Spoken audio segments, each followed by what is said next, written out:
Assalamualaikum warahmatullahi wabarakatuh. Bersama saya sebuah buku yang ingin saya membuat ulasan dan ingin saya syorkan kepada tuan-tuan dan puan-puan semua, yang tajuknya Ibu Ayah Andaiku Menangis Air Mata Darah oleh Ustaz Dr. Kamilin Jamilin.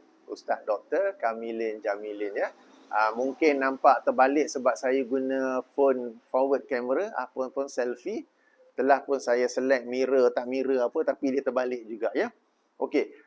Ustaz Kamilin ni adalah tokoh tanah air kita. Ustaz yang handsome tu, kalau tak kenal, sila ke YouTube dan cari atas namanya. Kamilin cukup sebab namanya special. Dia seorang saja, ya. Kamilin. Boleh ikuti kuliah-kuliah beliau di YouTube. Beliau juga menulis buku dan ini salah satu buku beliau. Kenapa saya nak ulas buku ini sekarang ini? Macam-macam buku ada, macam-macam tajuk ada. Sebab dalam rangka saya dan anda mengejar kehidupan ini, mengejar pelbagai target dalam kehidupan ini, sibuk mengurus keluarga, sibuk mengurus anak-anak. Mungkin ada di kalangan kita, mungkin, ya, yang terlepas pandang ibu bapa di kampung. Terabai ibu bapa di kampung, ya. Jadi tuan-tuan dan puan, melalui buku ini memberi kita kesedaran, memberi kita ulang kaji bahawa antara amal soleh yang begitu besar nilainya, begitu besar darjatnya, ialah berbuat baik kepada ibu bapa. Kepada siapakah buku ini ditujukan? Ia kepada anda. Jangan anggap buku ni, oh, anak aku umur 15 tu dah jadi teenager ni, degil macam lah nak bagi dia. Anak yang umur 20 tu lagilah, oh, garu kepala aku nak bagi dia. Tak. Anda sendiri yang baca. Sebab anda pun ada ibu bapa, kan? Baik anda berumur 30, 40, 50, it is for you to read. It is for you to practice. And it is for you to show example to your own children. When your children sees you, they will follow you.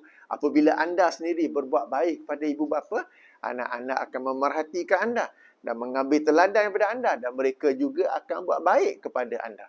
Apabila anak ni degil macam je, cuba tengok hubungan anda dengan ibu bapa anda sendiri, ya. Jadi buku ini, tuan-tuan dan puan-puan, ialah buku dalil. Bukan buku sembang kari, bukan buku sembang kosong. Penuh dengan ayat-ayat Quran, penuh dengan hadis-hadis, dan setiap hadisnya ada nota kaki yang menerangkan sumber hadis dan juga darjatnya. Okey, jadi ia bukanlah buku yang sekadar macam novel. Dan sepatutnya tuan-tuan dan puan-puan, dalam rangka kita ni belajar agama, this should be the way. Evidence based. Inilah cara yang sepatutnya kita belajar agama, berdasarkan dalil, berdasarkan hujah, berdasarkan pembuktian. Baik kita baca buku ataupun kita mendengar kuliah ataupun menonton kuliah di YouTube. Abaikan ustaz-ustaz yang meskipun pakai serban, meskipun pakai jubah, meskipun cakap Arabnya fasih, ainnya tu ain dalam sekali, kan. Tapi sembang kosong je. Tanya dalil, marah pula orang tanya dalil. Okey, tanya dalil, dia merapu, dia pusing macam-macam. Okey, tinggalkan.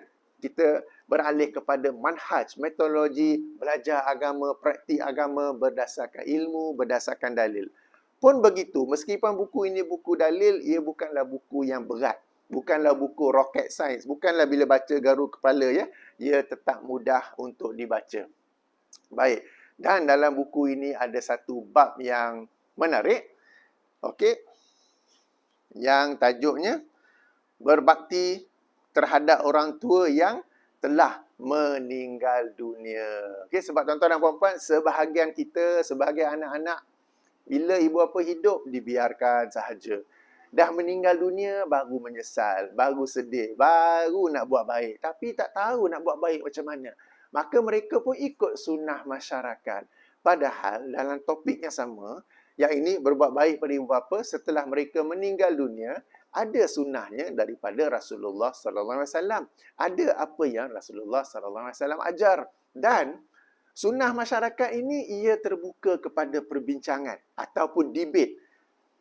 Betul ke tak betul? Sunnah ke bid'ah? Bermanfaat ke tidak kepada ibu bapa yang telah meninggal dunia? Adapun sunnah Rasulullah SAW, ia confirm bermanfaat kepada ibu bapa kita. Ia secara pasti bermanfaat kepada ibu bapa kita. Jadi ayo kita ini berbakti kepada ibu bapa ketika mereka masih hidup, dan setelah mereka meninggal dunia berdasarkan ilmu. Ya, berdasarkan ilmu ya tuan-tuan dan puan-puan. Jadi saya pun telah baca, memang buku yang menarik. Di bahagian belakang ni juga menarik. Ustaz Kamilin dia menerang, menceritakan ya pengalamannya bersama ibunya, bersama ayahnya. Okey. Dan buku ini terbitan PIS sekarang ini ada promotion bundle. Bundle bersama dengan 2 buku lain. Okey, buku pertama Nasihat Sang Ayah kepada Anaknya. Okey, tulisan Syekh Muhammad Syakir yang meninggal dunia tahun 1358 Hijrah dengan tahqiq Syekh Abdul Qadir Arnaud yang juga telah meninggal dunia ya. Okey, kadang-kadang saya pun ayah agak, apa je nak nasihat kat anak? Asyik suruh jadi baik ya, jadi baik ya, jadi good boy ya, jadi baik ya, jadi good boy, itu je. Pergi sekolah baik-baik ya, exam lulus ya, itu je nasihat kan. Kadang-kadang tak tahu nak nasihat, maka ini adalah buku yang baik ya. Ini karangan tokoh agama Timur Tengah. Yang tadi itu Ustaz Kamilin, tokoh tanah air. Bandel buku yang ketiga, 50 pengajaran kisah Luqman Al-Hakim. 50 pengajaran kisah Luqman Al-Hakim, tulisan Syekh Abdul Razak bin Abdul Muhsin Al-Badar. Okey, satu lagi buku dalil. Dan yang menariknya, buku ini, dia terjemahan. Tetapi sebelah ni teks Arab yang asal, sebelah lagi terjemahannya. Jadi ia salah satu cara yang efektif, cara yang menarik bagi orang yang sedang belajar bahasa Arab, sudah ada basic bahasa Arab, kita baca, mula-mula cuba terjemah sendiri. Kemudian compare pula dengan terjemahan yang dilakukan oleh penterjemah. Macam mana bahasa Arab anda? Okey, jadi setiap muka suratnya ada teks. Sendiri terjemah, kemudian bandingkan terjemahan anda macam mana. Okey, salah satu cara untuk kita polish ataupun perkemaskan ataupun tingkatkan bahasa Arab kita ya. Luqman ni famous kan, ada surah Luqman dalam Quran kan. Jadi pengajaran, jadi explain, dijelaskan lebih lanjut daripada pengajaran itu ya. Jadi 3 buku ini ada bundle-nya daripada penerbit PIS. Saya akan bagi link di bahagian description. Di bahagian description, exit video ini, tag pada tajuk, ada link di situ. Link kedua ialah macam mana hendak memesan buku ini. Okey, bagaimana hendak memesan buku ini, klik di situ untuk order. Kenapa saya nak buat ulasan buku padahal bukan buku saya pun? Dan saya tak adalah dapat apa-apa insentif ke apa semua. Okay. Tuan-tuan dan puan-puan, kita ni kena ada higher objektif dalam kehidupan kita ni ya. Bila kita tunjuk kepada kebaikan, kita mendapat pahala sebagaimana orang tu yang berbuat baik.